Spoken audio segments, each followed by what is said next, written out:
Hey guys, quick video I wanted to shoot after having a conversation with Andrea Walmsley this morning about her running progression, right? So one of the comments that she made was finishing some of these running workouts, it doesn't, like, you kind of question the feeling of like, did I get a good workout?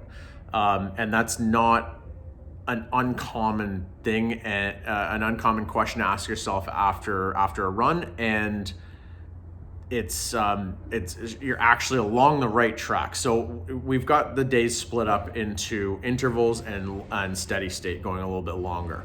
The intervals, you can push those a little bit harder, and those are going to be pretty tough. I mean, just like anytime we do CrossFit intervals. But when you're doing longer steady state stuff, you don't need to crush yourself every time that you're out running.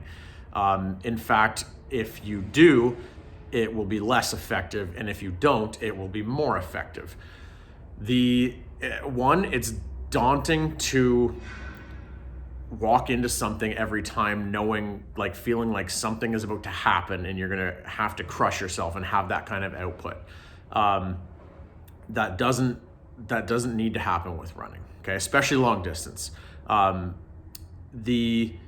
The other thing is, if you actually take a bit of a deeper dive into the endurance world, into running, cycling, triathlon, cross country skiing, all that kind of stuff, there is it doesn't take too long to find the 80-20 rule, or the Maffetone method, or learning about zone 2, so heart rate zones.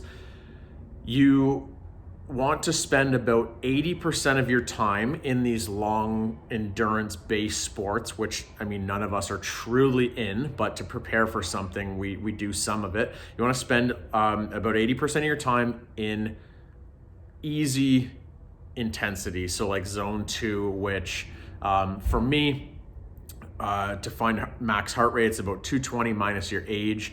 So that would put me, I'm older now, somewhere in the mid 180s, 184. And then from there, I can kind of take zones based on lots of data out there. For me, zone 2 is somewhere in like the 130, 139 range. Which is something that you can do for a long time, right? CrossFit workouts, if any of you guys track your heart rate, it spikes quick. And especially with what you're doing, anything under 10 minutes, you're gonna be working really hard.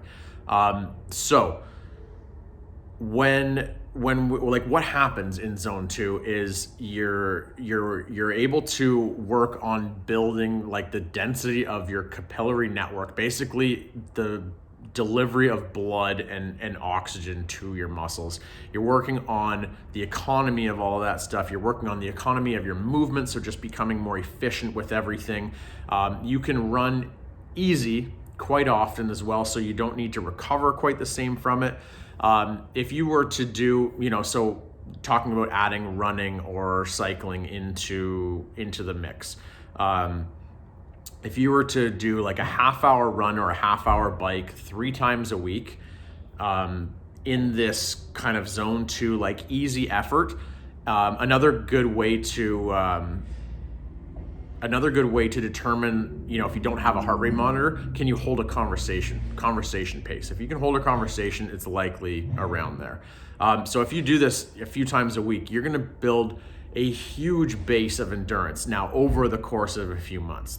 It takes time, just like it takes time to build strength.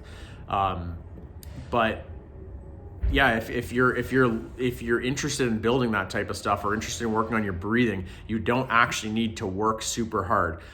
So we're talking about 80-20. The 20, so when we're talking about time spent, because a lot of times these longer things, it takes a lot of time,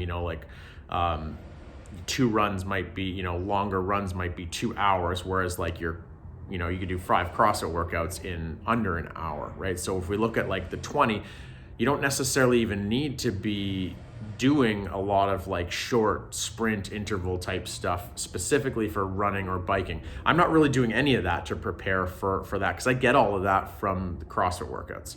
I feel like I've been bouncing around just with thoughts in this video, but hopefully it all kind of makes sense. If you do have more questions, feel free post them down below here, and we'll try to get them. But the takeaway is you don't need to crush yourself every time you go out and run, and it's actually going to be more effective if you don't. Okay, have fun.